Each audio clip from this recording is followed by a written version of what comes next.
Hello friends, especially the students of class 10th CBSE affiliated schools, their parents, teachers and principals. वो एक पल जिसका हम सबको बेसब्री से इंतज़ार था।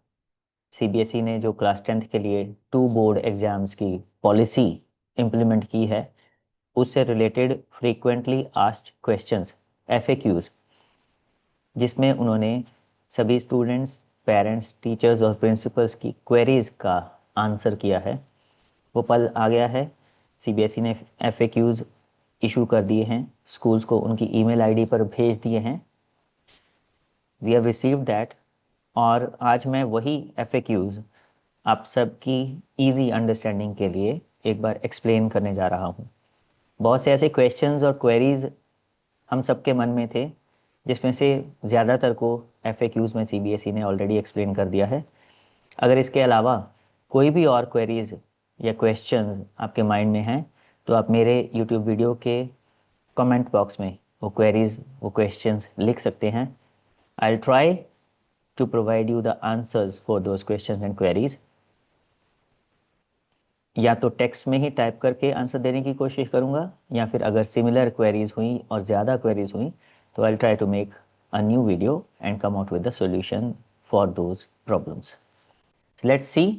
I'll take you directly to the FAQs, that circular which CBSE has issued, and we'll see कि उसमें क्या क्या CBSE ने शेयर किया है हम सब के लिए। So this is that circular, CBSE frequently asked questions, FAQs on the two board examination policy for class 10th, right. तो देख लेते हैं इसके अंदर सीबीएसई ने कौन कौन सी FAQs हमारे साथ शेयर किए हैं। As per NEP 2020, CBSE has introduced 2 examination policy in class 10th from session 25-26। तो जो इस साल बच्चे बोर्ड एग्ज़ाम में अपेयर होने वाले हैं, क्लास 10th के वो स्टूडेंट्स जो करंट सेशन 2025-26 में 10th क्लास में पढ़ रहे हैं, ये पॉलिसी उन पर इम्प्लीमेंट होगी। And this new policy will be implemented for the first time. पहली बार ये इम्प्लीमेंट होने वाली है, इससे पहले हिस्ट्री में कभी ये इम्प्लीमेंट नहीं हुई थी। Hence there is a necessity that stakeholders are made well aware of this policy. Stakeholders कौन कौन, जो मैंने पहले बताया आपको, सारे के सारे 10th क्लास के स्टूडेंट्स, उनके पेरेंट्स, उनके टीचर्स, उनके principles, they should be well aware of this policy, not only for better implementation but for the ease of stakeholders। आसानी से उन्हें आसानी रहे एग्जाम से related. First time, second time जो बोर्ड एग्जाम होंगे, किस किस को किस एग्जाम में अपेयर होना है, किसे नहीं होना, ये सब चीज़ें ये पॉलिसी भी बताती है और ये FAQs भी बताते हैं। Being a new policy, here is a possibility that the stakeholders may have certain queries। Already बहुत सारी क्वेरीज थी, ये क्वेरीज CBSE तक पहुंची हैं, उसके बेसिस पर ही ये FAQ डिज़ाइन किया गया है। मगर हो सकता है इसके अलावा भी कुछ क्वेरीज हों, तो मैंने जैसे पहले बोला, आप कमेंट बॉक्स में लिख सकते हैं। According to those queries, CBSE has developed FAQs to make the policy more and more clear to its stakeholders.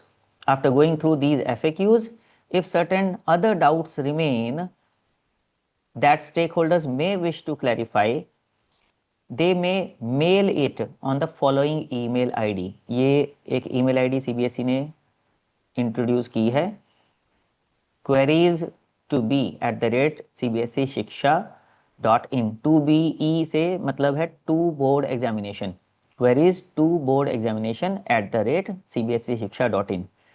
तो इस ईमेल आईडी पर भी आप क्वेरीज लिखकर भेज सकते हैं, होपफुली आपको उनका रिप्लाई मिल जाएगा। बट क्योंकि थाउजेंड्स ऑफ स्कूल्स में से लैक्स ऑफ स्टूडेंट्स की क्वेरीज होंगी, तो शायद इंडिविजुअल रिप्लाईज करना मुश्किल हो जाए सीबीएसई के लिए। इसीलिए मैंने कहा कि अगर आप कमेंट बॉक्स में भी कमेंट लिख देंगे तो I will try to provide you with the solutions. So देख लेते हैं FAQs कौन से थे। सबसे पहला FAQ है, what is the rational behind 2 board examinations for class 10। किया ही क्यों है, ये नया चेंज इंट्रोड्यूस ही क्यों किया है। NEP states that to further eliminate the high stakes aspect of board exams, all the students will be allowed to take 2 board exams on up to 2 occasions during any given school year, 1 main examination and 1 for improvement if desired. तो ये NEP में return में already लिखा हुआ है, उसी statement को implement करने के लिए CBSE ने 2 बोर्ड एग्जाम का कॉन्सेप्ट लाया है. In order to implement the true essence of NEP 2020, the board has come out with the 2 examination policy. So ये क्वेश्चन का आंसर मिल गया. किया क्यों? क्योंकि NEP कह रही है करने के लिए. सेकंड क्वेश्चन है from which academic session will the policy be implemented. तो जैसे मैंने पहले ही बताया आपको, करंट सेशन से ही 25-26 से ये इम्प्लीमेंट हो जाएगी. और जो इस साल बच्चे पढ़ रहे हैं 10th क्लास में, वो जब 26 में एग्जाम देंगे, वो इसी पॉलिसी के अकॉर्डिंगली एग्जाम देंगे. तीसरा क्वेश्चन है, will the candidates placed in compartment category in year 2025 results also be allowed to appear in second board examination 26 if they miss the main examination 2026 for any reason. अभी question को समझ लो पहले ध्यान से. क्या है, जिन बच्चों की 25 में कंपार्टमेंट आई थी, उनको फर्स्ट चांस मिलता है immediately after the exams. First chance में अगर वो कंपार्टमेंट क्लियर नहीं कर पाते, फिर वो सेकेंड चांस में अपीयर होते हैं फाइनल एग्जाम में बच्चों के साथ. उसके बाद एक थर्ड चांस भी होता है, वो फिर से जो इम्प्रूवमेंट वाले एग्जाम है उसके साथ. तो CBSE की तरफ से क्लियर है, as 3 opportunities are provided to the students placed in the compartment, जैसे मैंने आपको पहले बताया. Hence for the students main or first exam would be the second opportunity. तो पहली अपॉर्चुनिटी तो इमीडिएटली जब कंपार्टमेंट आती है उसके बाद जो नेक्स्ट इंप्रूवमेंट एग्जाम होता है वही होती है. सेकेंड अपॉर्चुनिटी होती है जब फाइनल एग्जाम होते हैं नेक्स्ट ईयर वाले. And the second board exam will be the third and last opportunity for them. जो सेकेंड बोर्ड एग्जाम यानी इंप्रूवमेंट एग्जाम होने वाले हैं, वही थर्ड अपॉर्चुनिटी पहले भी होती थी और अभी भी वही थर्ड एंड लास्ट अपॉर्चुनिटी रहेगी. Hence they will be allowed in second board examination. क्योंकि बाय एंड लार्ज अगर आप देखें तो ये सेकेंड बोर्ड एग्जाम एक्चुअल में सेकेंड बोर्ड एग्जाम तो है ही नहीं है. पहले भी कंपार्टमेंट और इम्प्रूवमेंट के चांसेस मिलते थे फर्स्ट मेन एग्जाम के बाद, वैसे ही यहाँ पे है. सिर्फ एक डिफरेंस आ गया कि पहले जो कंपार्टमेंट का चांस मिलता था वो 2 एग्जाम्स में मैक्सिमम बच्चा अपीयर होकर कंपार्टमेंट क्लियर कर सकता था या इंप्रूव कर सकता था अपने आप को 10th क्लास के लिए. अब उसको 2 से बढ़ा के 3 कर दिया गया. सिर्फ एक सब्जेक्ट और अलाउ किया है जिसको सेकेंड बोर्ड एग्जाम का नाम दिया जा रहा है. मेरे ख्याल से तो ये इसको इम्प्रूवमेंट एग्जाम बोलना चाहिए था. ओके, सो ये थर्ड वाली क्वेरी आई थिंक क्लियर हो गई है कि कंपार्टमेंट जिनकी थी 2025 में वो भी सेकेंड बोर्ड एग्जाम में अपेयर हो पाएंगे. Fourth one is, if candidates of 2025 who wish to improve their performance will they be allowed to improve in second board exam in May 26. जिन्होंने इम्प्रूवमेंट करनी है, कंपार्टमेंट नहीं आई थी, पास थे 2025 में, मगर इम्प्रूवमेंट करना चाहते हैं, तो उसका सीधा सा जवाब है no for all such candidates. They will have the chance to appear only in main examinations to be held in February-March 2026.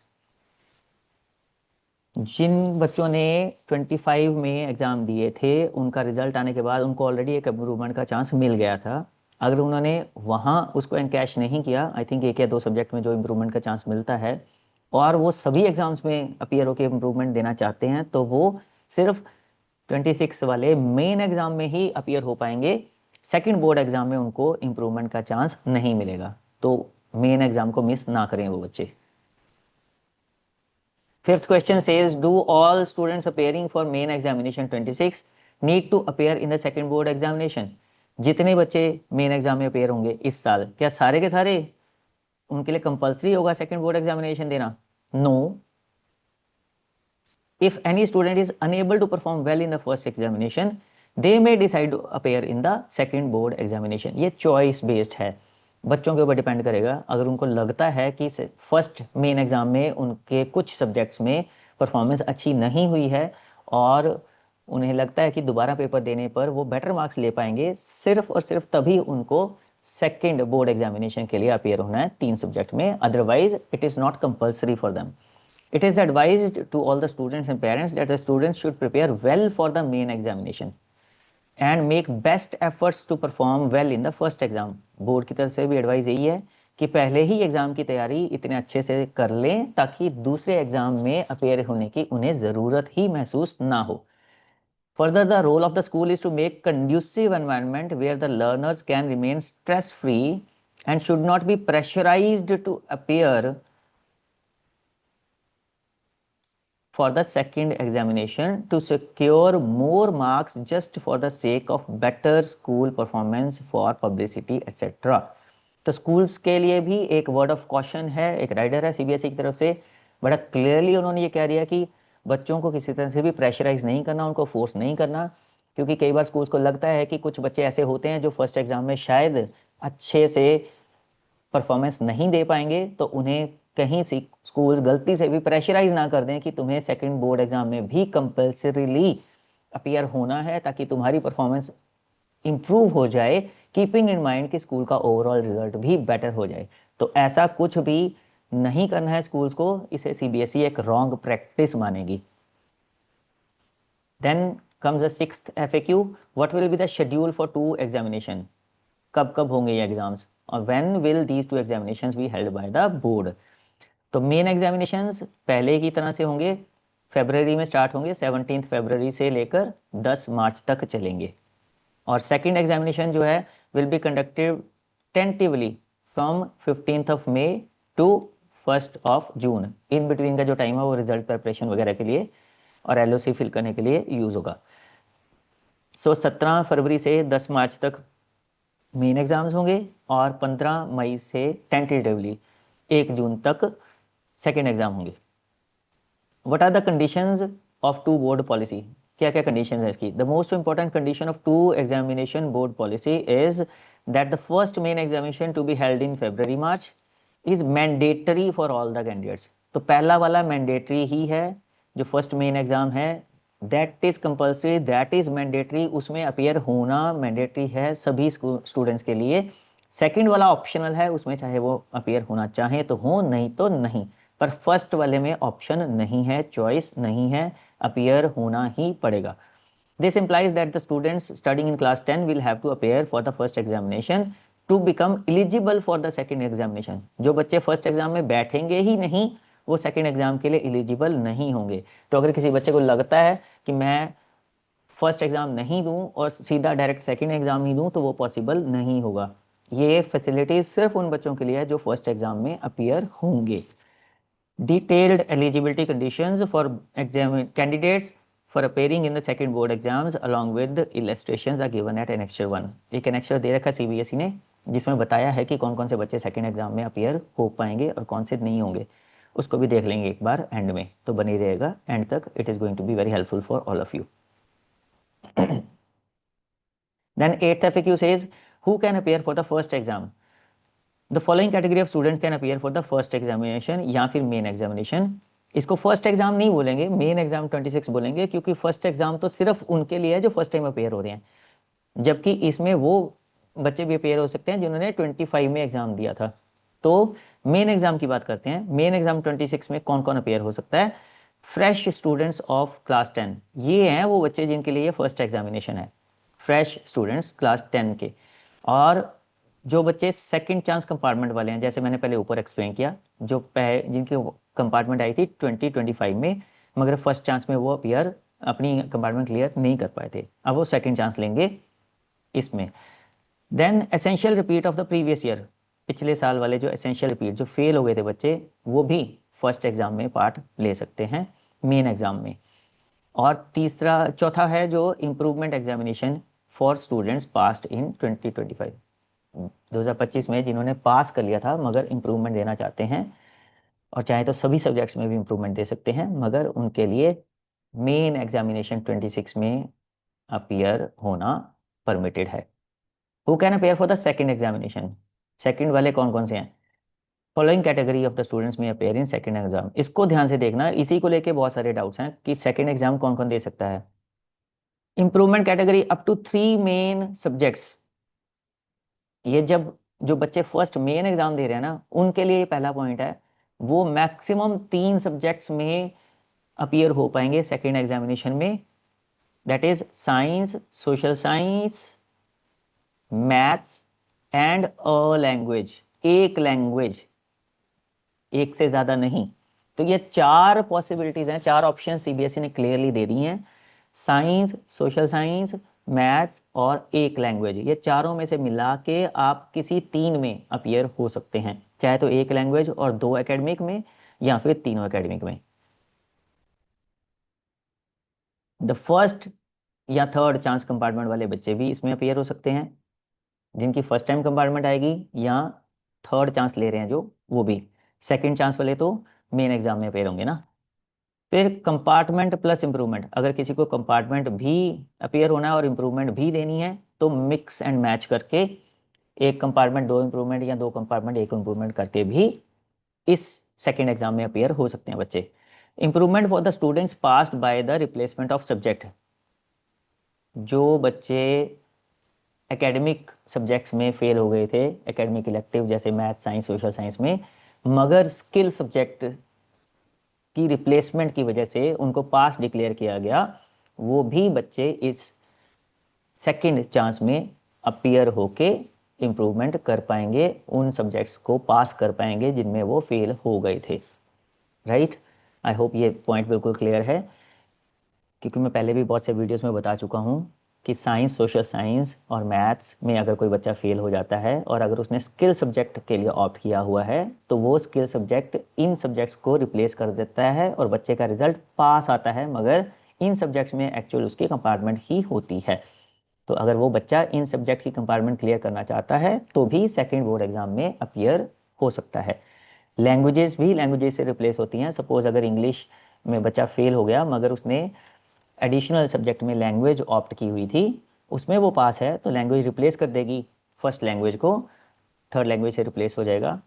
मगर इन दैट केस ऑल्सो, अगर बच्चा चाहे कि मैंने फर्स्ट लैंग्वेज की कंपार्टमेंट क्लियर करनी है, तो वो भी ये सेकंड बोर्ड एग्जाम में अपीयर हो पाएगा। फिर से वही, however appearing in the first examination is a mandatory condition for all.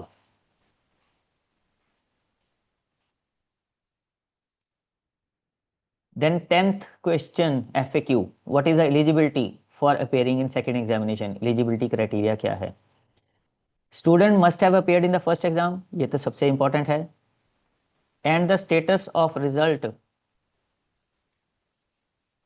is as follows. क्या होगा स्टेटस?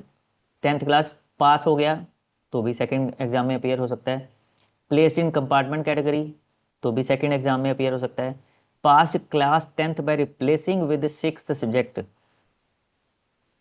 एक आध मेन सब्जेक्ट में फेल हो गया बट 6th सब्जेक्ट के साथ रिप्लेस होने की वजह से पास हो गया तो भी अपीयर हो सकता है। Then 11th question is when will a student not be allowed to appear in second exam? किसको अलाउ नहीं किया जाएगा, ये बहुत इंपॉर्टेंट है। कौन से बच्चे हैं जो सेकंड एग्जाम में अपीयर नहीं हो पाएंगे? पहला point, if a student has not appeared in the first exam, ये तो बार बार आ रहा है पॉइंट कि जिसने फर्स्ट एग्जाम नहीं दिया बिकॉज ऑफ एनी रीजन, वो सेकंड नहीं दे पाएगा चाहे कुछ ही कर लो। तो फर्स्ट एग्जाम देना कंपलसरी है, मैंडेटरी है सबके लिए। Second is if a student has not appeared because of any reasons, या फिर failed in 3 or more subject, 3 या 3 से ज्यादा सब्जेक्ट में अगर कोई बच्चा फेल हो गया तो भी वो सेकंड एग्जाम नहीं दे पाएगा। फर्स्ट एग्जामिनेशन में किसी भी रीजन से या तो 3 सब्जेक्ट में अपीयर ही नहीं हुआ, या फिर 3 या 3 से ज़्यादा सब्जेक्ट में फेल हो गया। 3 या 3 से ज़्यादा सब्जेक्ट में अपीयर नहीं होना और 3 या 3 से ज़्यादा सब्जेक्ट में फेल हो जाना, इन 2 केसेस में बच्चा सेकेंड एग्जामिनेशन नहीं दे पाएगा, उसको फिर से नेक्स्ट ईयर फाइनल एग्जाम ही देना पड़ेगा। स्टूडेंट्स प्लेस्ड इन ER कैटेगरी, एसेंशियल रिपीट की कैटेगरी जिन बच्चों की होगी, वो भी एलिजिबल नहीं होंगे सेकंड एग्जामिनेशन के लिए। अब ये सेकंड और थर्ड पॉइंट जो है ना, ये बिट डाइसी हैं। इसके ऊपर मैंने एक वीडियो ऑलरेडी बनाकर अपलोड कर दिया है, क्योंकि ये 2 पॉइंट्स उन बच्चों के ऊपर कंप्लीटली एप्लीकेबल होते हैं या नहीं जिन्होंने 7 सब्जेक्ट्स लिए हुए हैं। ये एक बहुत बड़ा क्वेश्चन मार्क है जिसको मैंने उस वीडियो में रेज किया है। अगर आप चाहते हैं तो वो वीडियो अलग से देख लीजिएगा, because I have a doubt कि जब 7 सब्जेक्ट बच्चे लिए हैं जिसमें एक स्किल सब्जेक्ट है और एक लैंग्वेज है, जो कि 2 सब्जेक्ट्स को रिप्लेस कर सकते हैं ऊपर के 2 फेल सब्जेक्ट में, प्रोवाइडेड एक उनमें से लैंग्वेज हो, तो फिर कैसे हम कह सकते हैं कि बच्चा 3 सब्जेक्ट में फेल हो गया, जबकि कायदे से वो वहाँ पे 4 सब्जेक्ट में पास होगा और सिर्फ एक ही में फेल होगा एज पर रिपोर्ट कार्ड। तो वो वीडियो ज़रूर देखिएगा और उसमें भी अपने विचार ज़रूर शेयर कीजिएगा कमेंट बॉक्स में। चलिए आगे बढ़ते हैं। 12th पॉइंट कहता है what will happen to a student who remains absent in the first exam. First exam में अगर एब्सेंट रहा तो क्या होगा। All such candidates who do not appear in 3 or more subjects in the first exam, जैसा कि ऊपर भी बताया है सेम ही है, for any reasons will not be allowed to appear in the second exam. इन सबको एसेंशियल रिपीट की कैटेगरी में रखा जाएगा और नेक्स्ट ईयर ही सिर्फ ये मेन एग्जाम के साथ एग्जाम दे पाएंगे, सेकेंड एग्जाम इनको नहीं देने दिया जाएगा। 13 point is can a student appear in 5, 6 or 7 subjects opted for in the second examination। 5, 6 या 7 सब्जेक्ट क्या बच्चा सेकेंड एग्जाम में ऑप्ट कर पाएगा? नहीं जी नहीं, मैक्सिमम 3 सब्जेक्ट्स में ही सेकेंड एग्जाम दिया जा सकता है। 3 से ज़्यादा सब्जेक्ट के लिए सेकेंड एग्जाम नहीं दिया जा सकता। उन 3 सब्जेक्ट्स में से भी कौन कौन से हैं? Science, maths, social science and 1 language. ये चारों में से कोई 3। This implies that the student appear for improvement and of performance in up to 3 subjects। 3 से कम में कर सकते हो पर 3 से ज़्यादा में नहीं कर सकते। Can a student appear in additional subject during the second examination। मतलब बच्चे ने 5 सब्जेक्ट सपोज पहले दिए थे, तो क्या वो 6वां सब्जेक्ट दे सकता है? या अगर 6 पहले दिए थे तो क्या 7वें सब्जेक्ट में अपेयर हो सकता है? Additional subjects will not be permitted. बड़ा क्लियर है सीबीएसई की तरफ से। फॉर सेकंड और subsequent examinations after passing 10th, जितने सब्जेक्ट में बच्चा अपीयर हुआ था उतने ही सब्जेक्ट में, उन्हीं सब्जेक्ट में बच्चे को सेकंड एग्जाम में भी चांस मिलेगा। एडिशनल सब्जेक्ट बच्चा नहीं दे पाएगा। इसमें एक राइडर है, सिर्फ एक केस में सब्जेक्ट चेंज पॉसिबल है, वो आगे बताता हूँ। Students will not be allowed to appear in stand alone subjects. ऐसा कोई सब्जेक्ट जो पहले नहीं था उनके पास, उसमें वो अपीयर नहीं हो पाएंगे। As there is a provision of internal assessment in the subjects, the students will not have appeared in for the internal assessment, hence no additional subject will be allowed. Internal assessment क्योंकि बार बार नहीं होनी, second exam में internal assessment दोबारा से नहीं होनी है। फर्स्ट एग्जाम में जो इंटरनल असेसमेंट के मार्क्स लग जाएंगे वही सेकेंड एग्जाम में भी लगने हैं। इसलिए अगर कोई बच्चा कहता है कि मैं नया सब्जेक्ट एक ऑप्ट करना चाहता हूँ, तो उसकी इंटरनल असेसमेंट तो हो ही नहीं पाएगी। इसलिए स्टैंड अलोन सब्जेक्ट या न्यू सब्जेक्ट में बच्चा अपीयर नहीं हो पाएगा। Next point says, next question, can a student change his or her subject while appearing in the second examination. क्या कोई बच्चा अपने जिन सब्जेक्ट में मेन एग्जाम में वो अपीयर हुआ था उनसे कोई सब्जेक्ट रिप्लेस कर सकता है? मींस नंबर उतना ही रहे, पहले 5 तो दूसरी बार भी वही पांचों में से, बट क्या रिप्लेसमेंट पॉसिबल है? No. The subject change will not be allowed for the second examination being conducted by the board. Board subject change allow नहीं करेगा, मगर इसमें एक जो रिलैक्सेशन दी है, अभी डॉक्टर संयम भारद्वाज ने एक वेबिनार कंडक्ट किया था सभी school principles, teachers, parents, students के लिए अबाउट दिस पॉलिसी ओनली। उसमें उन्होंने बहुत क्लियरली कहा है कि बच्चा स्टैंडर्ड और बेसिक में स्विच कर सकता है, सब्जेक्ट चेंज अलाउड नहीं होगा। बट मैथमेटिक्स में ही क्योंकि स्टैंडर्ड और बेसिक 2 तरह की ऑप्शन होती हैं, तो सपोज अगर बच्चा फर्स्ट मेन एग्जाम में उसने स्टैंडर्ड मैथमेटिक्स रखा था और सेकंड एग्जाम में वो बेसिक मैथमेटिक्स में पेयर होना चाहता है, तो वो पॉसिबिलिटी रहेगी बच्चों के लिए। ये बहुत इंपॉर्टेंट पॉइंट है, एक इसको नोट कर लीजिएगा। स्टैंडर्ड टू बेसिक बच्चा चेंज कर पाएगा, I hope basic to standard भी। Next question says can a student opt for improvement in all 3 languages. क्या तीनों लैंग्वेजेस में इंप्रूवमेंट दे पाएगा बच्चा? No.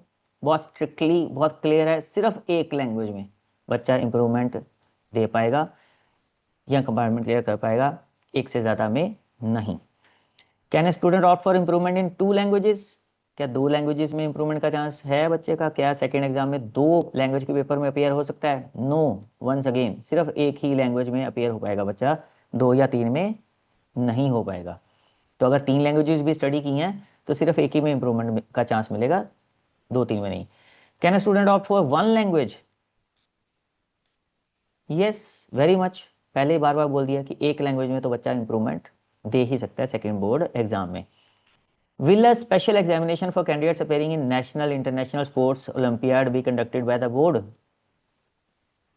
Sports students will be allowed to appear in the second examination in the subjects whose examinations may be coincided with their sports events during the conduct of main examination.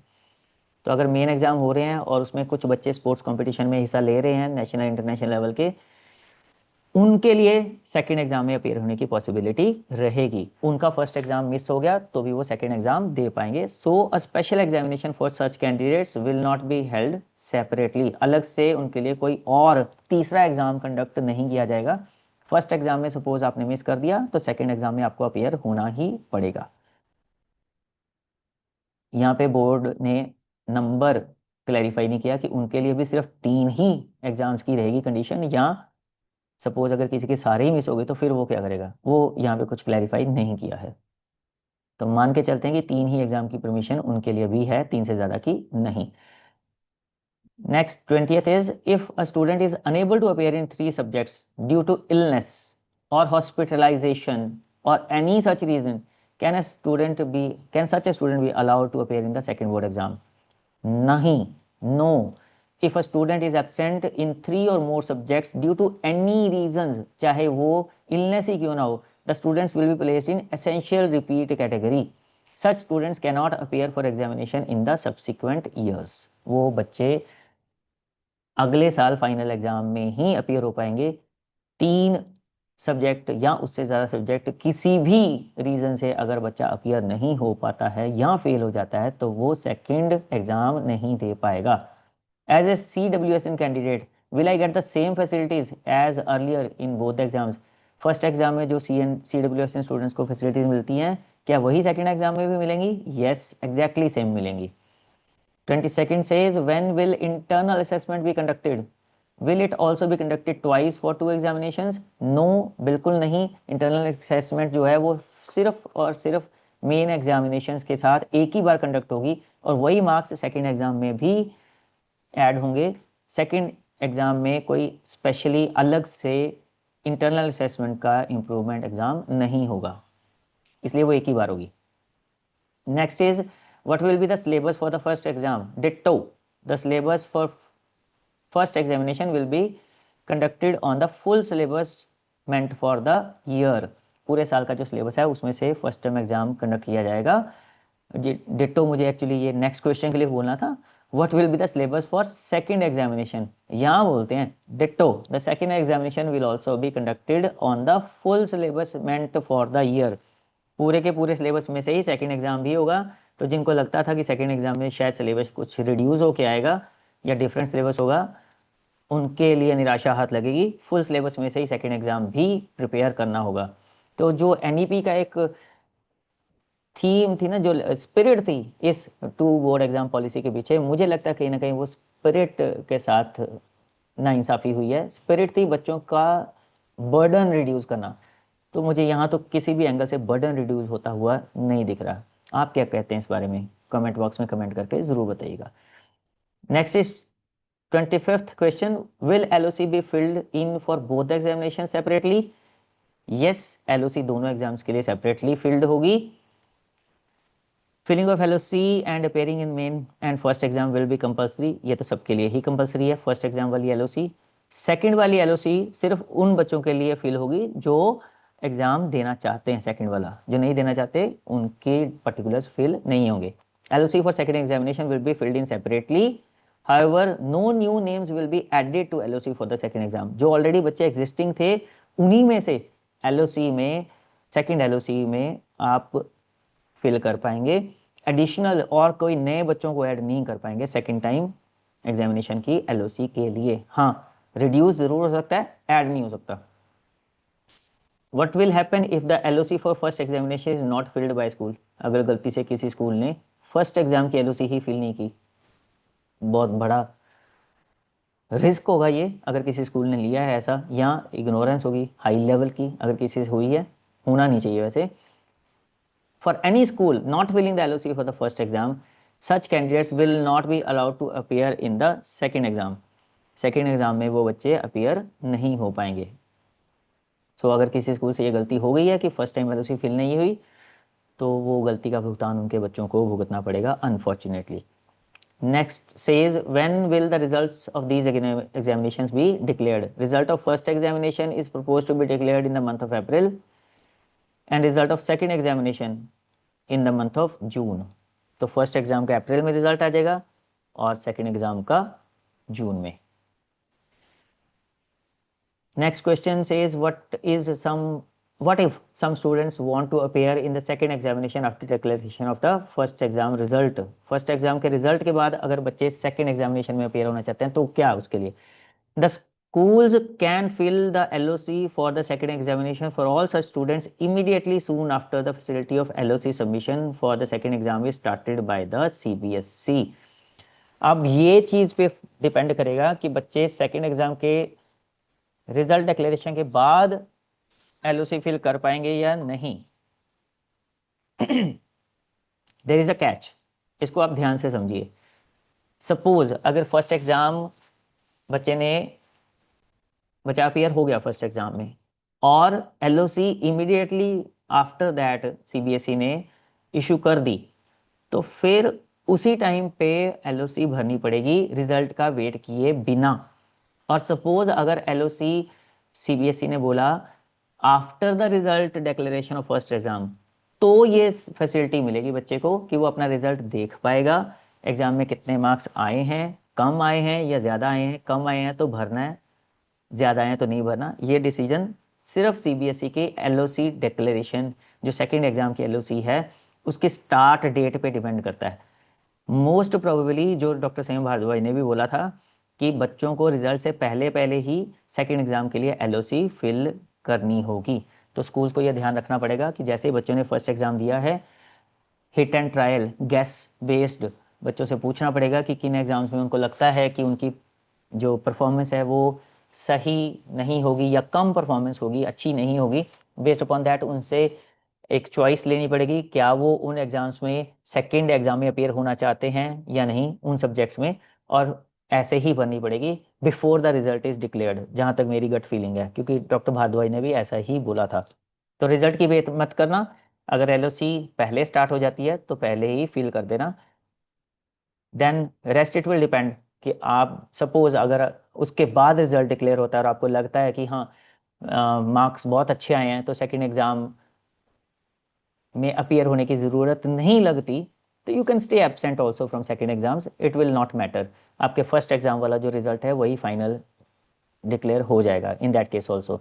अगर absent नहीं भी होना तो भी आप अगर by chance exam में appear होके अच्छे मार्क्स नहीं भी ले पाओगे, जस्ट पास भी हो जाओगे, तो भी best of the two exams वाला रिजल्ट ही काउंट होने वाला है। इसलिए आपको सेकेंड एग्जाम की चिंता करने की बिल्कुल भी ज़रूरत नहीं होगी। इसीलिए CBSE ने पहले भी बोला कि फर्स्ट एग्जाम आप अच्छी तरह से तैयार कर लो, सेकंड के लिए आपको टेंशन लेने की जरूरत ही नहीं रहेगी।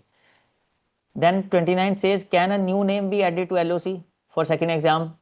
पहले ही बोल दिया, कोई भी नया नाम ऐड नहीं हो सकता सेकंड एग्जामिनेशन के लिए। Then next is, will I get marksheet after result declaration if I do not wish to appear in the second exam? ना भाई ना, फर्स्ट एग्जाम के बाद मार्कशीट इमीडिएटली इशू नहीं होगी, मार्कशीट तो सेकंड एग्जाम के बाद ही इशू होगी, हार्ड कॉपी। हाँ, ये क्या होगा, परफॉर्मेंस ऑफ द मेन या first examination will be made available in the DigiLocker. तो अगर आपको कहीं यूज भी करना है फर्स्ट एग्जाम की परफॉर्मेंस को, तो आपके डिजी लॉकर में जो आएगी मार्कशीट उसी को आप यूज कर पाओगे। This could be use for admission to class +1 if the students does not wish to appear in second examination. इसके बेसिस पे आप एडमिशन ले पाओगे किसी भी इंस्टीट्यूशन में। आप सिंपली बोल दो कि मुझे सेकेंड एग्जाम में अपेयर नहीं होना, तो मेरी फर्स्ट एग्जाम वाली मार्कशीट डिजी लॉकर वाली को ही फाइनल माना जाए। उसके बाद जब सेकेंड एग्जाम भी कंडक्ट हो जाएगा और जब उसका रिजल्ट भी आउट हो जाएगा, तो आपको फर्स्ट एग्जाम वाली मार्कशीट की हार्ड कॉपी मिल जाएगी। Passing document will be issue to all the students after the results of second examination only. Hard copy सिर्फ सेकेंड एग्जाम के बाद ही आएगी। Documents available in DigiLocker could be use for first after first examination for any और all purposes. किसी भी purpose के लिए आप अपने डिजीलॉकर वाला फर्स्ट एग्जाम का डॉक्यूमेंट यूज कर पाएंगे। Nobody can say no to that. 31st, if a student is placed in the merit list when will he or she get the merit certificate. तो merit certificate कब मिलेगा? वो भी सिर्फ second exam के बाद ही मिलेगा, फर्स्ट एग्जाम के बाद मेरिट सर्टिफिकेट भी नहीं मिलेगा। Next, if a student wish to apply for photocopy of or rechecking and reevaluation after first examination, will he or she be able to do so after first exam। तो जो एक procedure होता है CBSE का photocopy, rechecking, रीएवेल्यूएशन का, वो सब कुछ भी सिर्फ सेकंड एग्जाम के बाद ही पॉसिबल होगा, फर्स्ट एग्जाम के बाद नहीं। Facilities of photocopy, verification and reevaluation will be available only after the declaration of result of second examination for both examination. चाहे आपने फर्स्ट एग्जाम के लिए ये तीनों स्टेप्स फॉलो करने हैं, या फिर सेकंड एग्जाम के लिए करने हैं, या दोनों के लिए ही करने हैं, कर आप तभी पाएंगे जब सेकेंड एग्जाम का रिजल्ट डिक्लेयर हो जाएगा, सिर्फ उसके बाद। Then is, can a student take admission to see class +1 if she or he is placed in compartment category and wish to appear for the second exam। First exam में mainly compartment आ गई है और second exam में वो बच्चा appear होना चाहता है, तो क्या उसे +1 में एडमिशन मिलेगी? मिलेगी। Student not qualified in the main examination and placed in the compartment category will be allowed to provisional admission in class +1। ये एडमिशन प्रोविजनल रहेगी subject to the declaration of the result of second exam. अगर बच्चे ने second exam में वो compartment clear कर ली तो वो +1 में ही रहेगा। अगर वो सेकेंड एग्जाम में कंपार्टमेंट क्लियर नहीं कर पाया तो फिर उसे दोबारा से 10th क्लास का एग्जाम देना पड़ेगा, मेन एग्जाम्स के साथ ही। उसकी +1 की जो एडमिशन है वो नल एंड वॉइड हो जाएगी, कैंसिल हो जाएगी। Based on the result of the second examination the admission will be confirmed in class +1। अगर पास हो गए कंपार्टमेंट में तो +1 में ही रहोगे, अगर पास नहीं हो पाए तो आपको 10th ही दोबारा से करनी पड़ेगी, +1 की एडमिशन आपकी कैंसिल हो जाएगी, राइट। अब ये एनेक्चर 1 है जिसमें सीबीएसई ने कुछ ग्रुप्स बनाए हैं, उसके बेसिस पे सीबीएसई ने बताया है कि कौन कौन सा बच्चा किस ग्रुप में फॉलो करता है और क्या वो सेकेंड एग्जाम दे पाएगा या नहीं दे पाएगा। ग्रुप ए क्या बोलता है? कैंडिडेट जिसने 5 या 6 या 7 सब्जेक्ट में फर्स्ट एग्जाम दिया है और सभी सब्जेक्ट्स में बच्चा पास हो गया है, उसके लिए 1 से लेकर 4 तक की कॉम्बिनेशन है, देख लेते हैं उनको। ग्रुप बी है, कैंडिडेट 5 सब्जेक्ट में सिर्फ अपेयर हुआ था और 1 या 2 सब्जेक्ट में फेल हो गया, उसके लिए कॉम्बिनेशन बनाया 5 से 9 तक। ग्रुप सी है, कैंडिडेट 6 सब्जेक्ट में अपेयर हुआ था फर्स्ट एग्जाम में और 1 या 2 सब्जेक्ट में फेल हो गया, तो उसके कॉम्बिनेशन है 10 से लेकर 18 तक। ग्रुप डी है, कैंडिडेट 7 सब्जेक्ट में अपेयर हुआ था फर्स्ट एग्जाम में और 1 और 2 1 या 2 सब्जेक्ट में फेल हो गया है, तो उसके लिए कॉम्बिनेशन 19 से 23 तक हैं। और 24वां कॉम्बिनेशन यूनिक है जिसके ऊपर मैंने पहले भी बोला कि वीडियो बनाया है, उसको जरूर देखिएगा अलग से। तो देख लेते हैं कौन कौन से कॉम्बिनेशन हैं। Group a combination 1, candidate 7 subject में अपेयर हुआ, सातों में पास हो गया, तो वो चाहे तो 3 एग्जाम में अपेयर होकर इम्प्रूवमेंट दे सकता है किसी भी एक लैंग्वेज में। इसमें 3 लैंग्वेजेस शो हो रही हैं, 1, 2 एंड 3, तो किसी भी एक लैंग्वेज में वो इम्प्रूवमेंट दे सकता है और 3 एकेडमिक इलेक्टिव सब्जेक्ट्स जो हैं उनमें से भी 2 में इम्प्रूवमेंट दे सकता है। तो 2+1 के फॉर्मूला पे वो, या फिर तीनों एकेडमिक में भी चाहे तो वो इम्प्रूवमेंट दे सकता है। लैंग्वेज 1 से ज़्यादा में अपियर नहीं हो पाएगा, एकेडमी चाहे तो तीनों में, मैथ, साइंस और सोशल साइंस तीनों में भी अपियर हो सकता है, फिर लैंग्वेज में अपियर नहीं हो पाएगा, राइट। तो ये सेकंड कॉम्बिनेशन है, बच्चा 6 सब्जेक्ट में अपेयर हुआ है इंक्लूडिंग स्किल सब्जेक्ट, सभी में पास है, तो फॉर्मूला वही रहेगा कि या तो तीनों एकेडमिक में या 2 एकेडमिक 1 लैंग्वेज में बच्चा इंप्रूवमेंट दे पाएगा। कॉम्बिनेशन 3, बच्चा 6 सब्जेक्ट में अपेयर हुआ, इसमें अब स्किल नहीं है मगर लैंग्वेज है, फिर भी कॉम्बिनेशन वही रहेगा, बच्चा किसी भी एक लैंग्वेज या 2 एकेडमिक में या फिर तीनों एकेडमिक में इंप्रूवमेंट दे पाएगा क्योंकि सब में पास है, राइट। अब फोर्थ कॉम्बिनेशन है, बच्चा 5 सब्जेक्ट में अपेयर हुआ, सिर्फ 5 में ही, मगर पांचों में पास है, तो in this case also the child can appear in the same manner. अगर इंप्रूवमेंट देनी है तो 3 एकेडमिक या 1 लैंग्वेज या फिर तीनों एकेडमिक में इंप्रूवमेंट दे पाएगा। ग्रुप बी आता है, 5 मैंडेटरी सब्जेक्ट में बच्चा अपियर हुआ और 1 में फेल हो गया, तो इस एक में बच्चा कंपार्टमेंट दे सकता है, कंपार्टमेंट एग्जाम देगा। सेकंड वाले में देना ही पड़ेगा ऑब्वियसली, क्योंकि चॉइस ही कुछ नहीं है, पास तो करना ही पड़ेगा। 5 में ही अपेयर हुआ था, 5 में से एक में फेल हो गया या एब्सेंट हो गया, तो एक का वो कंपार्टमेंट देगा और दो कोई भी इंप्रूवमेंट दे सकता है, जिसमें से एक लैंग्वेज एक एकेडमिक हो सकता है या दोनों एकेडमिक भी हो सकते हैं। तो 3 की ऑप्शन रहेगी बच्चे के लिए। कॉम्बिनेशन 6 है, बच्चा 5 में अपेयर हुआ था। पहले यहाँ पे इन्होंने बताया कि थर्ड एकेडमिक में बच्चा फेल हुआ है, यहाँ पे बोले कि लैंग्वेज में फेल हो गया। फॉर्मूला वही रहेगा, लैंग्वेज वाले में एक कंपार्टमेंट एग्जाम देगा और बाकी 2 एकेडमिक में वो इंप्रूवमेंट का एग्जाम देगा। तो मैक्सिमम 3 दे सकता है, चाहे तो अकेला लैंग्वेज में कंपार्टमेंट दे दे और इंप्रूवमेंट ना करना चाहे तो ना करे। It is up to the child. Maximum की लिमिट है, मिनिमम की लिमिट नहीं है। इस केस में मिनिमम एक में तो अपेयर होना ही पड़ेगा कंपार्टमेंट के लिए, 2 में इंप्रूवमेंट देनी है नहीं देनी बच्चे की मर्जी है। नेक्स्ट केस है, अब 5 ही सब्जेक्ट में बच्चा अपियर हुआ था मगर 2 में फेल या एब्सेंट हो गया। तो इसमें सीबीएसई पहले भी चांस देता था 2 सब्जेक्ट में मैक्सिमम कंपार्टमेंट क्लियर करने के लिए या फिर इंप्रूवमेंट के लिए। अब उसमें एक ऐड हो जाएगा सिंपली। अब यहाँ पे कंपलसरी होगा बच्चे के लिए इन दोनों कंपार्टमेंट एग्जाम में अपेयर होना, क्योंकि 5 ही सब्जेक्ट थे, एडिशनल का रेडर कोई है नहीं उसके पास। तो अगर पास होना है तो दोनों में अपीयर होके कंपार्टमेंट क्लियर करनी पड़ेगी। इसके अलावा बच्चा चाहे तो एक में इंप्रूवमेंट भी दे सकता है, वो चाहे लैंग्वेज भी हो सकती है एक, या फिर जो बचा हुआ है एकेडमिक जिसमें वो पास हो गया था उसमें भी चाहे तो इंप्रूवमेंट दे सकता है। तो इस केस में होगा 2 कंपार्टमेंट प्लस 1 इंप्रूवमेंट बच्चा दे पाएगा मैक्सिमम। अब चाहे तो दोनों कंपार्टमेंट दे और इंप्रूवमेंट नहीं देना चाहता तो ना दे, उसकी मर्जी। देन 5 ही सब्जेक्ट थे, इसमें अब 2 लैंग्वेजेस में फेल हो गया बच्चा। इससे ऊपर वाले कॉम्बिनेशन में क्या था, एक लैंग्वेज दोनों एकेडमिक में फेल हुआ, उससे ऊपर वाले में था एक लैंग्वेज। तो कॉम्बिनेशन सिर्फ चेंज कर रहे हैं कि किस किस में बच्चा फेल हुआ है, मेन तो बात यही है कि 5 में से 2 सब्जेक्ट में फेल हो चुका है।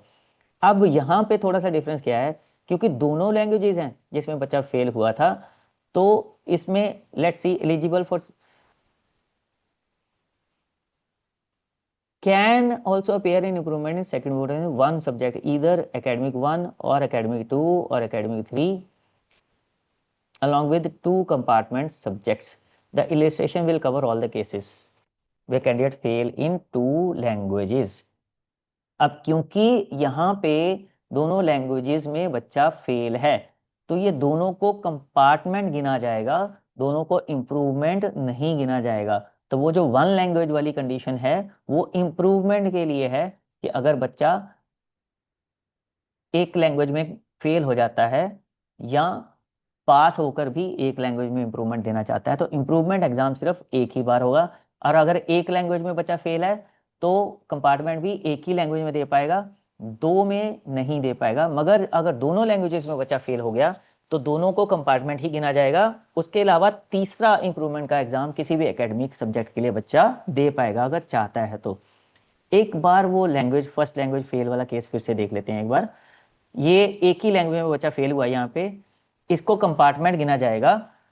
और दूसरी लैंग्वेज यहाँ चेक कर लेते हैं कि अपेयर हो पाएगा कि नहीं। ये देखो बिल्कुल क्लियरली लिखा है, improvement in language 2 is not allowed. चाहे बच्चा एक लैंग्वेज में फेल है और उसको कंपार्टमेंट गिना जाएगा, फिर भी कंपार्टमेंट के साथ भी दूसरी लैंग्वेज में इंप्रूवमेंट नहीं दे पाएगा। उस कंपार्टमेंट को ही सीबीएसई इंप्रूवमेंट मान लेगा लैंग्वेज के लिए। और बाकी 2 एकेडमिक में तो इंप्रूवमेंट पॉसिबल होगी, मगर सेकंड लैंग्वेज में इंप्रूवमेंट यहाँ पे एग्जाम बच्चा सेकंड बोर्ड एग्जाम में नहीं दे पाएगा। मैक्सिमम 2 सब्जेक्ट्स इंक्लूडिंग 1 academic और 2 academic और 3 academic along with compartment subject. तो child can also appear for improvement in the second board examination in maximum 2 subjects. Maximum 2 subject में इंप्रूवमेंट दे पाएगा, लैंग्वेज वाली कंपार्टमेंट को इंप्रूवमेंट ही मान लिया जाएगा। तो एक लैंग्वेज में तो कंपलसरी हो गया उसके लिए अपीयर होना कंपार्टमेंट एग्जाम में, उसके अलावा 2 इंप्रूवमेंट, मगर सेकंड लैंग्वेज में नहीं। इसमें वो इंप्रूवमेंट नहीं दे पाएगा क्योंकि इसमें वो ऑलरेडी पास है। आई होप दिस लैंग्वेज वाला कंसेप्ट इज क्लियर। ये वाला कि दोनों लैंग्वेज में अगर फेल है तो दोनों लैंग्वेज में कंपार्टमेंट क्लियर कर पाएगा, मगर अगर एक लैंग्वेज में क्लियर है तो एक ही लैंग्वेज में कंपार्टमेंट को ही इंप्रूवमेंट मान लिया जाएगा, दूसरी वाली में वो अपीयर नहीं हो पाएगा। अब नेक्स्ट कॉम्बिनेशन है 5 सब्जेक्ट्स में बच्चा अपेयर हुआ, एक लैंग्वेज में फेल हो गया, एक इलेक्टिव में फेल हो गया। अब ये दोनों कंपार्टमेंट तो उसको क्लियर करनी करनी है। इसके अलावा जो तीसरा एग्जाम वो मैक्सिमम दे पाएगा वो इन दोनों एकेडमिक में दे पाएगा, लैंग्वेज में नहीं दे पाएगा। एकेडमिक 2 या 3 में अपियर होके इम्प्रूवमेंट कर पाएगा। जिस लैंग्वेज में वो पास है ऑलरेडी सेकंड वाली में, उसमें इम्प्रूवमेंट का एग्जाम नहीं दे पाएगा, क्योंकि लैंग्वेज 1 को कंपार्टमेंट मान लिया गया है, इम्प्रूवमेंट भी मान लिया गया है। Improvement in language 2 is not allowed, right. Group C 6 subject बचा अपियर हुआ था, एक स्किल एग्जाम है उसमें से। तो यहाँ पे एकेडमिक 3 जो है ये कायदे से स्किल के साथ रिप्लेस हो जाता है, रिजल्ट पास ही डिक्लेयर होता है। मगर बच्चा चाहे तो एकेडमिक 3 में कंपार्टमेंट का एग्जाम दे सकता है, उसके अलावा एक लैंग्वेज और एक एकेडमिक 1 या 2 में से किसी में से भी एक एकेडमिक में वो इम्प्रूवमेंट दे पाएगा। तो एक कंपार्टमेंट प्लस 2 इम्प्रूवमेंट देने का उसके पास स्कोप तब भी रहेगा। Can appear in improvement in 2 subjects, वही है same, 1 language and or academic 1 और academic 2 along with compartment subject academic 3, क्योंकि थर्ड वाला तो कंपलसरी हो गया ना, देना ही देना जो कंपार्टमेंट का एग्जाम है। उसके अलावा बच्चा एक लैंग्वेज और एक एकेडमिक में या फिर दोनों एकेडमिक में इंप्रूवमेंट दे पाएगा। देन कॉम्बिनेशन 11, इसमें लैंग्वेज में बच्चा फेल हो गया, स्किल में पास है, तो ये तो रिप्लेसमेंट भी नहीं हो सकती। स्किल सब्जेक्ट लैंग्वेज को रिप्लेस नहीं कर सकता, सिर्फ लैंग्वेज रिप्लेस करती है। इसलिए यहाँ पे कंपलसरी होगा कंपार्टमेंट एग्जाम, तो उसको एक देना ही देना है। उसके अलावा लैंग्वेज 2 में वो इम्प्रूवमेंट नहीं दे पाएगा, और इन 3 में से किसी भी 2 में वो इम्प्रूवमेंट दे पाएगा। Then comes 12th case. अब बच्चे ने 6 सब्जेक्ट लिए थे, 2 एकेडमिक में फेल हो गया है, दोनों में ही उसको कंपार्टमेंट देनी है। इसके अलावा चाहे तो वो एक लैंग्वेज में, किसी भी एक लैंग्वेज में, या फिर जो एक एकेडमिक जिसमें वो पास हुआ है इन दोनों में से किसी एक में वो दे पाएगा। यहाँ पे कॉम्बिनेशन 2+1 का बन जाएगा, 2+1, राइट। नेक्स्ट कॉम्बिनेशन में 6 सब्जेक्ट थे, एक लैंग्वेज में फेल हो गया है और एक एकेडमिक में फेल हो गया है। अब ये दोनों तो कंपार्टमेंट देनी पड़ेगी, उसके अलावा सेकंड लैंग्वेज में नहीं दे पाएगा, और जो 2 एकेडमिक में पास हुआ है उनमें इम्प्रूवमेंट दे पाएगा। स्किल सब्जेक्ट में इम्प्रूवमेंट का चांस नहीं है, नहीं देने देंगे सीबीएसई वाले। अब केस आ गया तीसरा, 6 सब्जेक्ट थे, हाँ तो 7 हो गए, 7 सब्जेक्ट हैं, ये यहाँ पे गलत लिख दिया मेरे ख्याल से, थर्ड लैंग्वेज मिला, अच्छा नहीं नहीं सॉरी, ये नॉट ऑफर्ड है। 6 ही सब्जेक्ट थे, मगर स्किल की जगह पे लैंग्वेज ली है बच्चे ने। अब यहाँ पे एकेडमिक में फेल हो गया है एक में बच्चा, तो ये तो कंपार्टमेंट होगी 1।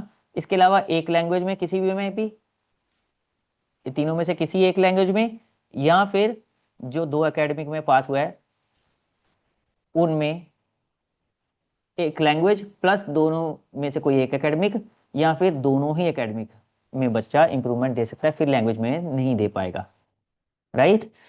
एकेडमिक 1 में कंपलसरी है, उसके अलावा एक लैंग्वेज एक एकेडमिक दे सकता है, या फिर दोनों एकेडमिक में इंप्रूवमेंट दे सकता है।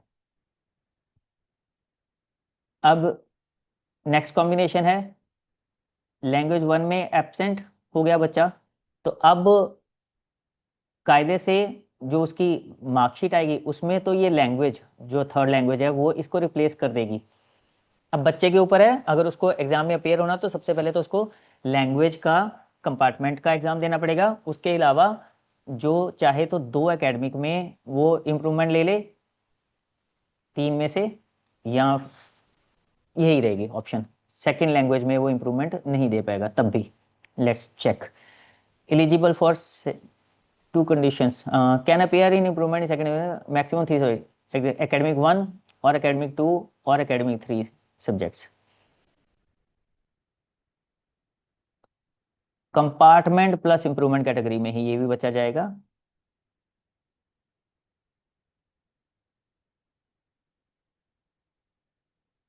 Eligible for second board examination in the 2 conditions mentioned at 1 and 2। पूरा पढ़ लेते हैं। Candidate pass in class 10 by replacement of language 1 by language 3, pass हो गया जो मैंने पहले आपको बताया, लैंग्वेज 3 जो है उसने रिप्लेस कर दिया। तो बच्चा पास डिक्लेयर हुआ है। Eligible for second board examination under compartment plus improvement category can appear for improvement in second board examination in maximum 3 subjects, that is academic 1, academic 2 और academic 3 subjects. Eligible for second board examination 2 conditions mentioned at 1 and 2। अब इसमें compartment plus, अगर तो बच्चा ये compartment clear करना चाहता है फर्स्ट लैंग्वेज की, तो वो 2 ही एकेडमिक में अपीयर हो पाएगा। बट अगर वो कंपार्टमेंट क्लियर नहीं करना पाता, सीबीएसई से कि अगर वो नहीं चाहता कि मैं ये कंपार्टमेंट क्लियर करूं क्योंकि लैंग्वेज थर्ड ने ऑलरेडी फर्स्ट लैंग्वेज को रिप्लेस कर दिया हुआ है, तो उसके पास ऑप्शन रहेगी कि वो तीनों एकेडमिक्स में से चाहे एक में, चाहे दो में या तीन में इंप्रूवमेंट दे पाएगा। फिर उस केस में बच्चा ये लैंग्वेज को क्लियर नहीं करेगा, इसकी कंपार्टमेंट को क्लियर नहीं करेगा। यही केस यहाँ पे भी आई थिंक एप्लीकेबल हो सकता है।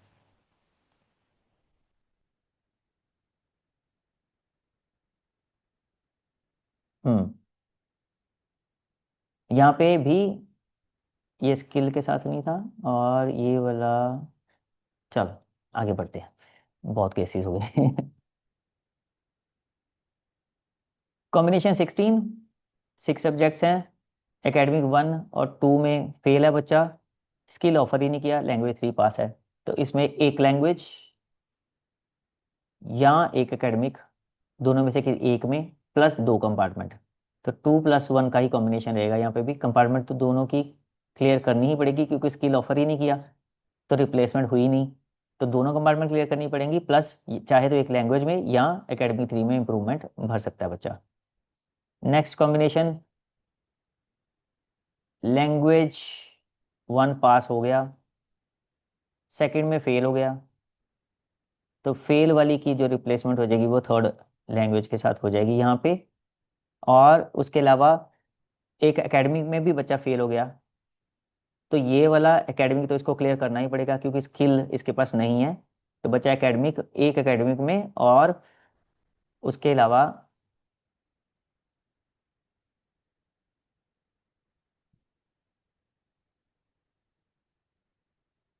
ईदर 2 एकेडमिक,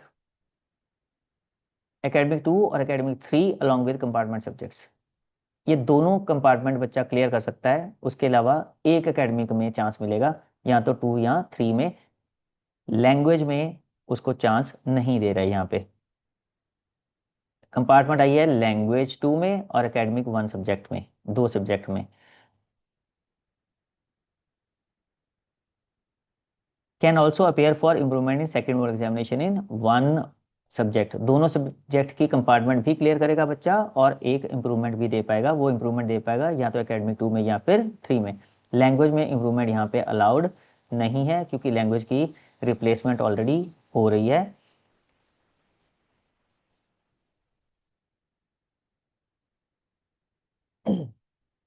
ये वाला केस थोड़ा सा डिफरेंट है। 6 सब्जेक्ट ऑफर किए थे, स्किल ऑफर ही नहीं की है, लैंग्वेज एक में फेल है और एक एकेडमी में फेल है, तो कायदे से इसको इम्प्रूवमेंट का चांस, अगर लैंग्वेज की रिप्लेसमेंट हो जाती है 3 की 2 के साथ, तो वहाँ पे 2 लैंग्वेज उसमें पास हो गया ऑलरेडी, और बच्चा उसमें अपेयर नहीं होना चाहता लैंग्वेज में, फिर एक एकेडमिक में तो कंपलसरी होगा अपेयर होना। उसके अलावा 2 एकेडमिक में उसको परमिशन मिल जानी चाहिए थी इकट्ठी एक साथ, बट यहाँ पे सीबीएसई ने बोला है कि एक कंपार्ट दोनों कंपार्टमेंट उसको होंगी, दोनों कंपार्टमेंट में उसको अपेयर होना पड़ेगा, और एक सब्जेक्ट, 1 सब्जेक्ट, इधर एकेडमिक 2 और एकेडमिक 3 में ही इंप्रूवमेंट का चांस मिलेगा, दोनों में इकट्ठे नहीं मिलेगा। ये थोड़ा सा कंफ्यूजिंग है, मुझे जच नहीं रहा थोड़ा सा। आप क्या बोलते हैं इस बारे में? चलो लेट्स सी। अब दोनों लैंग्वेजेस में बच्चा फेल है, 6 सब्जेक्ट ही थे, स्किल ऑफर ही नहीं किया हुआ, एक लैंग्वेज तो ऑटोमेटिकली रिप्लेस कर देगी फील्ड वाली को। लेट्स सी नाउ क्या बोलते हैं। Compartment in language 1 and language 2 subjects can appear for improvement in one of the subject, either academic 1 या academic 2 या academic 3 along with compartment subject। तो कंपार्टमेंट दोनों की क्लियर करनी है, उसके अलावा academic 1 या 2 या 3 किसी एक में अपीयर हो पाएगा बच्चा, लैंग्वेज में इंप्रूवमेंट नहीं दे पाएगा यहाँ पे इस कॉम्बिनेशन के अंदर। दोनों कंपार्टमेंट हो जाएंगी तो इम्प्रूवमेंट का चांस ही नहीं रहा। और उसके अलावा एक एकेडमिक, मतलब कंपार्टमेंट्स क्लियर करनी ही है in any case. Compartment plus improvement वाले केस में जो कंपार्टमेंट है उसको माइनस करने के बाद जितने बचे उतने सब्जेक्ट में इंप्रूवमेंट दे पाएगा, उससे ज़्यादा नहीं। नेक्स्ट कॉम्बिनेशन है 7 सब्जेक्ट्स ऑफर किए थे और 7 में से एक में फेल हो गया एकेडमिक में और बाकी सब में पास है। स्किल वाला कायदे से इसको रिप्लेस कर देगा, रिजल्ट पास ही आएगा। मगर अगर इम्प्रूवमेंट देनी है तो कंपार्टमेंट प्लस इम्प्रूवमेंट केस होगा, तो इस केस में इस कंपार्टमेंट के अलावा दो में अपीयर हो पाएगा, तो उसमें से एक लैंग्वेज हो सकती है और कोई भी एक इलेक्टिव, या फिर दोनों ही एकेडमिक इलेक्टिव भी हो सकते हैं। लैंग्वेज में नहीं चाहे तो ना दे, it is up to the student. And or academic 2 or 3, ठीक है। तो ये एंड और बहुत बार लगा दिया सीबीएसई ने। सिंपल सी बात है, क्योंकि लैंग्वेज में ऑप्शन है, लैंग्वेज में इंप्रूवमेंट देना चाहते हैं कि नहीं देना चाहते, आप ऑलरेडी पास हो, वो ऑप्शनल है और एक से ज़्यादा आप दे भी नहीं सकते। तो एकेडमिक एक ऑलरेडी आप फेल हो, तो इन दैट केस चाहो तो दो बचे हुए एकेडमिक में इंप्रूवमेंट दे दो, या फिर एक लैंग्वेज और एक एकेडमिक में, it is up to you. Next case, language 2 में बच्चा फेल है। अब इस केस में बच्चा कंपार्टमेंट देगा तो लैंग्वेज, सेकेंड लैंग्वेज की इंप्रूवमेंट नहीं दे पाएगा। तो इन दैट केस एकेडमिक 1 और 2 और 3 सब्जेक्ट में से किसी दो में, मैक्सिमम दो में बच्चा इंप्रूवमेंट दे पाएगा। उसके अलावा इसको लैंग्वेज की कंपार्टमेंट क्लियर करनी ही पड़ेगी, राइट। इवन अगर थर्ड लैंग्वेज में पास भी है बच्चा, कायदे से तो यहाँ पे रिप्लेसमेंट हो जानी चाहिए और रिप्लेसमेंट के बाद तीनों एकेडमिक में चांस मिल जाना चाहिए बच्चे को अपीयर होके इम्प्रूवमेंट देने का, क्योंकि लैंग्वेज तो लैंग्वेज के साथ रिप्लेस हो रही है, दो लैंग्वेज में ऑलरेडी बच्चा पास हो रहा है, फिर तो यहाँ पे तीन में से दो में चांस मिलना चाहिए। मगर सीबीएसई ने क्लियर बोला है कि कंपार्टमेंट प्लस इम्प्रूवमेंट कैटेगरी में बच्चा आएगा, तो कंपार्टमेंट एक में और दो में इम्प्रूवमेंट, उससे ज़्यादा नहीं। Improvement is language is not allowed किसी भी लैंग्वेज में, तीनों में से किसी भी लैंग्वेज में। एक में तो ऑलरेडी फेल है, दो में इम्प्रूवमेंट नहीं दे पाएगा क्योंकि ऑलरेडी एक लैंग्वेज की कंपार्टमेंट बच्चा दे रहा है। नेक्स्ट केस है, दो एकेडमिक में बच्चा फेल है, तो इसमें इन दोनों में तो कंपार्टमेंट देगा ही देगा, 2+1, चाहे किसी लैंग्वेज में दे ले चाहे बचे हुए एकेडमिक में दे दे, वो इंप्रूवमेंट हो जाएगी। कंपार्टमेंट प्लस इंप्रूवमेंट, एग्जामिनेशन जो इंप्रूवमेंट देगा 1 सब्जेक्ट में देगा, चाहे 1 लैंग्वेज में या किसी भी जो एक ही सब्जेक्ट बचा हुआ है एकेडमिक 3 उसमें से।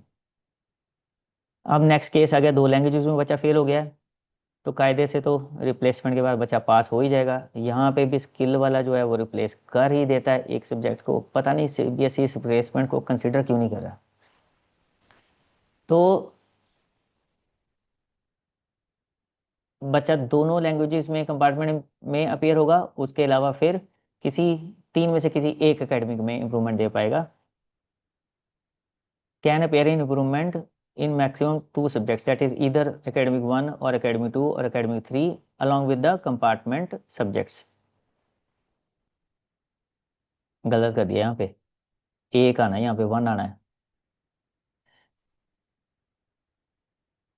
एलिजिबल फॉर सेकंड एग्जाम, ये तो हो ही गया ना, दो में तो ऑलरेडी कंपार्टमेंट है बच्चे की, तो दो तो उसको कंपार्टमेंट ही क्लियर करनी है। उसके अलावा यहाँ पे लिख रहे हैं 2 सब्जेक्ट्स, जो कि गलत है, क्योंकि आगे क्या बोल रहे हैं, ईदर एकेडमिक 1 और एकेडमिक 2 और academic 3 along with the compartment subjects.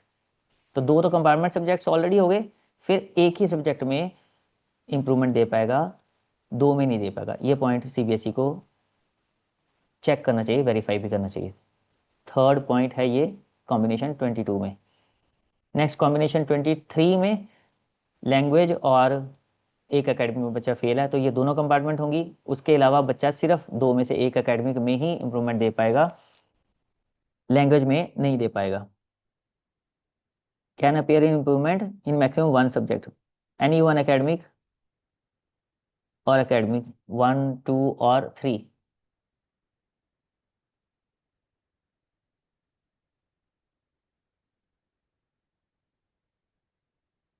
Can appear for improvement in second board examination in maximum 1 subject, एक ही सब्जेक्ट में। राइट, किसी भी एक सब्जेक्ट में 1 2 या 3, 1 तो ऑलरेडी कंपार्टमेंट है यार, इसको तो कट ही कर दो, फिर 2 या 3 में से किसी एक में अपेयर हो पाएगा, कंपार्टमेंट तो उसको क्लियर करनी ही करनी है। ये है 24th वाला केस, इसके ऊपर तो मैंने अलग से वीडियो बना रखा है, उस वीडियो को ही आप देख लीजिएगा। 3 केस में बच्चा फेल हो गया है, 3 सब्जेक्ट में फेल हो गया है, तो चाहे स्किल किसी भी एक एकेडमिक इलेक्टिव को रिप्लेस कर सकती है, चाहे लैंग्वेज फेल वाली लैंग्वेज को रिप्लेस कर सकती है, और बच्चा 4 सब्जेक्ट में पास हो सकता है। फिर भी क्योंकि वो 3 सब्जेक्ट्स में फेल हो गया है और ER एसेंशियल रिपीट की कैटेगरी में आ रहा है, इसलिए वो सेकंड बोर्ड एग्जाम में नहीं बैठ पाएगा। ये सिर्फ अकेला एक ऐसा केस है 24 वाला, जिसमें 3 सब्जेक्ट में फेल होने के कारण, चाहे 7 सब्जेक्ट बच्चे ने रखे भी हुए हैं और चाहे 4 में वो बोर्ड की पॉलिसी के अकॉर्डिंगली पास भी हो रहा है, फिर भी वो एसेंशियल रिपीट कैटेगरी में आने के कारण सेकंड बोर्ड एग्जाम नहीं दे पाएगा। तो चलिए शेयरिंग बंद करते हैं, वीडियो काफ़ी लंबा हो गया। I hope it is very helpful for all of you, and अगर ये हेल्पफुल रहा है तो आप इसे ज़्यादा से ज़्यादा 10th क्लास के स्टूडेंट्स, उनके टीचर्स और पेरेंट्स सबके साथ शेयर कर दीजिएगा, ताकि उन सब की भी जितनी भी क्वेरीज थी, प्रॉब्लम्स थी, इश्यूज़ थी, वो सबका सोल्यूशन को जल्दी मिल जाए। अगर मेरे YouTube channel principal Rasi Gupta को आपने शेयर सब्सक्राइब कर लिया हुआ है तो बहुत अच्छी बात है, अगर नहीं किया तो तुरंत कर लीजिए, और नोटिफिकेशन बेल का बटन भी दबा दीजिएगा, ताकि इन फ्यूचर भी ऐसे इन्फॉर्मेटिव वीडियो CBSE से रिलेटेड जब भी मैं अपलोड करूँ उनकी नोटिफिकेशन आपको तुरंत मिल जाए। तो till I upload my next video, keep watching principal Rasi Gupta. Thank you. Don't forget to share this video with all your friends who are in need.